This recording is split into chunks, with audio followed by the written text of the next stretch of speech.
Bonjour à tous, je suis ravie de vous retrouver aujourd'hui avec cette recette de pain méditerranéen absolument délicieuse. C'est un pain qui vous accompagnera tout l'été pour vos apéritifs, vos salades, vos tartinables et vos pique-niques. Mais on le retrouvera aussi avec plaisir durant l'hiver parce que justement il nous fera penser à l'été. Alors voici les ingrédients. Je mets 300 g de farine de petit épeautre T70, mais vous mettez la farine que vous avez.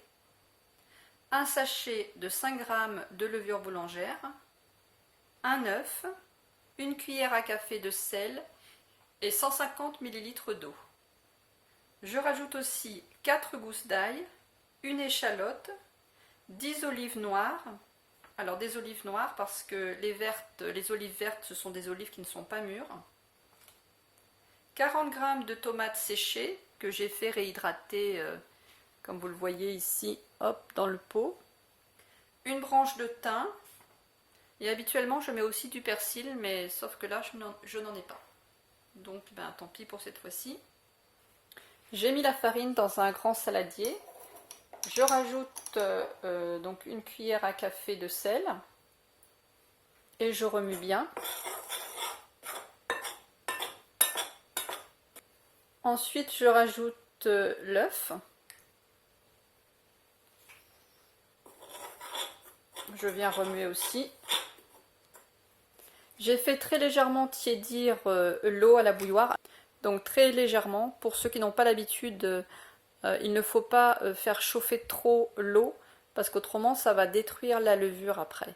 Donc on fait juste, on réchauffe un tout petit peu. Donc 150 ml, ça fait cette quantité.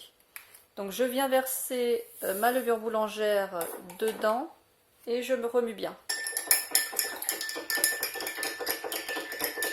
Et maintenant je verse l'eau avec la levure dans ma farine.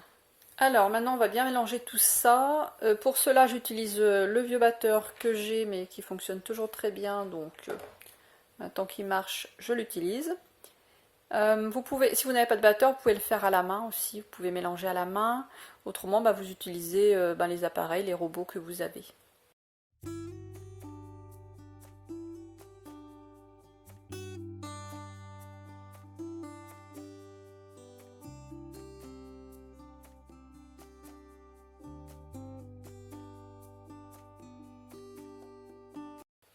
Donc j'ai mixé à peu près là pendant 2 minutes. Maintenant ce que je fais, je laisse un petit peu refroidir le moteur de l'appareil.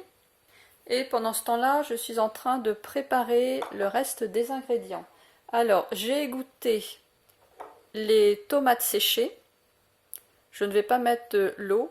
Donc je les avais mises il y a quelques heures en fait à réhydrater avec de l'eau. Comme c'était de l'eau de bouteille, je ne vais pas la jeter.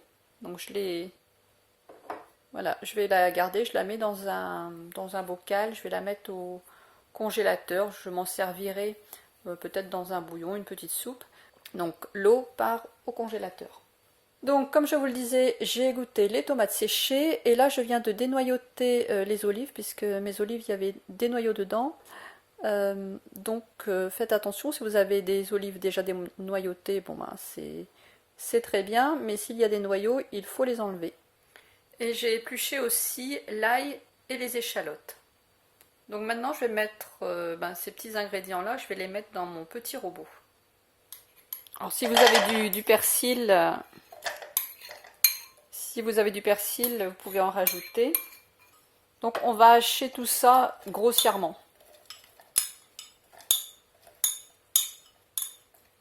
Je rajoute aussi les petites feuilles de thym.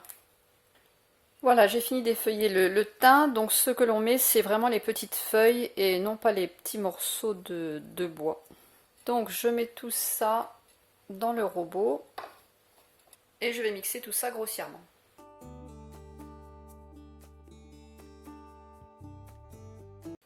Voilà, je vous montre ce que ça donne. Alors déjà ça sent très très bon. Ça sent le sud en fait. Ça sent le sud de la France. On se croit déjà ailleurs, surtout pour ceux qui qui habitent en Bretagne comme moi ou qui habitent dans le nord, quand on n'a pas de soleil, rien que de manger ce pain, on se sent ailleurs déjà. Bien, ben maintenant je vais rajouter tout ça à la pâte. Donc ben, je vous montre ce que ça donne. Donc, je vais rebattre de nouveau pendant 2-3 minutes.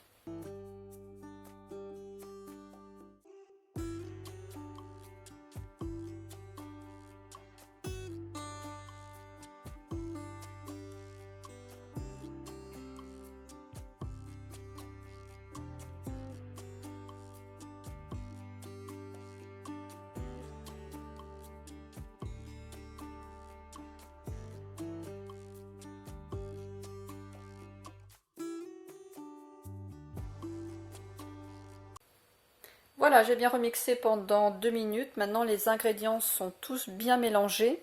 Alors, ça n'a pas la consistance d'une pâte à pain, c'est plus liquide. Parce qu'il y a ne serait-ce que les tomates séchées réhydratées, donc il y avait quand même pas mal d'eau. Donc, ne vous inquiétez pas, c'est tout à fait normal. Alors, maintenant, ce que je vais faire, ben, je laisse tout ça reposer pendant au moins 1 heure. Donc, bon, après, on fait ce qu'on a à faire et puis ça repose 1 heure, 2 heures à peu près. Je vais couvrir avec un torchon propre, donc vous couvrez soit avec un torchon propre, soit avec du film étirable. Vous laissez ça dans un coin de votre cuisine et puis on revient après.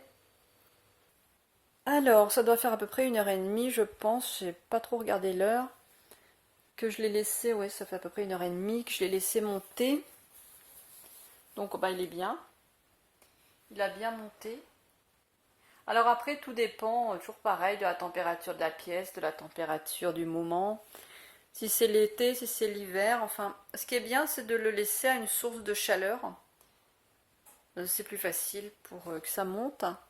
Alors, vous voyez que ça n'a pas monté jusqu'en haut du plat, c'est tout à fait logique parce que, je vous rappelle, il n'y a que 300 g de farine. L'idée, c'est de faire un pain qui va nous servir pour l'apéritif, pour des tartinables, accompagner des salades, etc.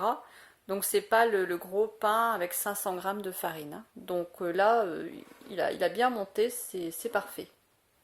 Donc maintenant, ce que je vais faire, on va le dégazer. Donc pour ça, je redonne encore un petit coup de batteur dedans pendant à peu près 1 minute.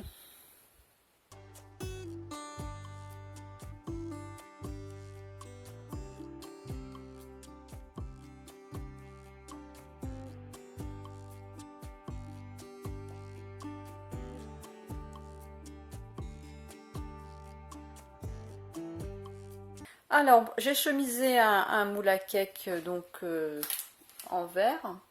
Et puis, je vais transférer maintenant la pâte dedans.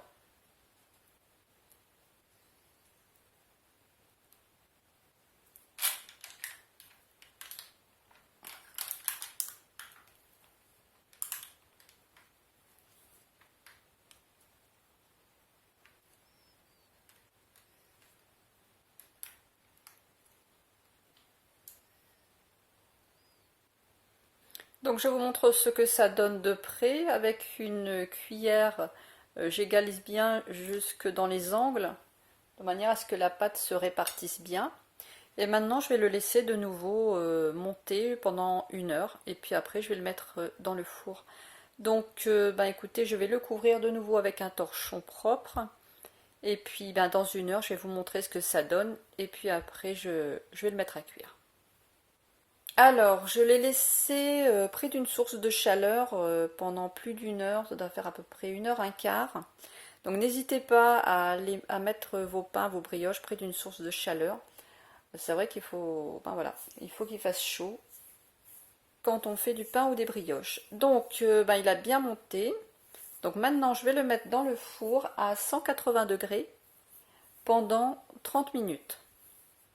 Et puis, je vous retrouve après. Donc je précise quand même, j'ai fait préchauffer mon four 5 minutes avant de le mettre. Alors voilà ce que ça donne, je viens de le sortir du four. Donc je vais laisser refroidir et puis je vais démouler. Je vais attendre un petit peu qu'il refroidisse avant de couper des tranches, de manière à pouvoir vous montrer l'intérieur. Ce pain, comme je vous le disais au début, est parfait pour tous vos apéritifs, vos salades, vos tartinables, vos pique-niques de l'été. mais aussi en hiver, on pourra le retrouver avec plaisir. Vous pourrez l'accompagner de houmous, de guacamole, de tartinables de poivrons. Ce sont des recettes que j'ai faites. Je vais vous mettre le lien dans la description. Ce sont des liens cliquables, donc il suffit juste de cliquer dessus pour arriver directement à la vidéo. Je vous mettrai aussi à suivre le pain de l'anticorail et le pain tahitien. J'ai coupé des tranches pour vous montrer l'intérieur. Donc vous voyez, c'est un petit pain. Il n'est pas très grand puisqu'il n'y avait que 300 g de farine. La couleur est très foncée. Ce sont les tomates séchées qui donnent cette couleur. Je vous retrouverai samedi avec la rubrique Tout savoir. Alors cette fois-ci, ça sera sur les pommes de terre. Et dimanche, avec un jus spécial bronzage. Si vous faites les recettes de ma chaîne, n'hésitez pas à prendre des photos et à me les envoyer sur l'adresse email que je mettrai dans la description. Je les mettrai dans l'onglet Communauté. Vous pouvez déjà aller regarder dans l'onglet Communauté, il y a déjà une abonnée qui m'a envoyé ces photos de pain au lentilles-corail. Merci à tous pour vos commentaires, vos likes, vos partages. Je vous souhaite une très bonne journée et je vous dis à samedi.